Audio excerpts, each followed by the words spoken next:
एक जंगल में एक हाथी और एक बकरी रहते थे। दोनों बहुत पक्के दोस्त थे। दोनों साथ में मिलकर हर दिन खाने की तलाश करते और साथ में ही खाते थे। एक दिन दोनों खाने की तलाश में अपने जंगल से बहुत दूर निकल गए। वहां उन्हें एक तालाब दिखाई दिया। उसी तालाब के किनारे एक बेर का पेड़ था। बेर का पेड़ देखकर हाथी और बकरी बहुत खुश हुए। वह दोनों बेर के पेड़ के पास गए। फिर हाथी ने अपनी सूंड से बेर के पेड़ को जोर से हिलाया और जमीन पर ढेर सारे पके हुए बेर गिरने लगे। बकरी जल्दी जल्दी गिरे हुए बेरों को इकट्ठा करने लगी। संयोगवश उसी बेर के पेड़ पर एक चिड़िया का घोंसला भी था, जिसमें चिड़िया का एक बच्चा सो रहा था और चिड़िया दाने की खोज में कहीं गई हुई थी।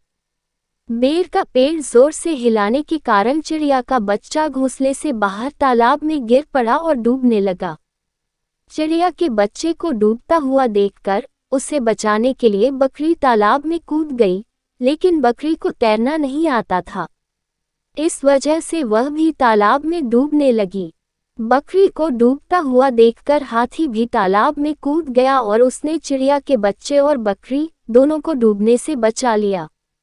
इतने में चिड़िया भी वहां पर आ गई थी और वह अपने बच्चे को सही सलामत देखकर बहुत खुश हुई।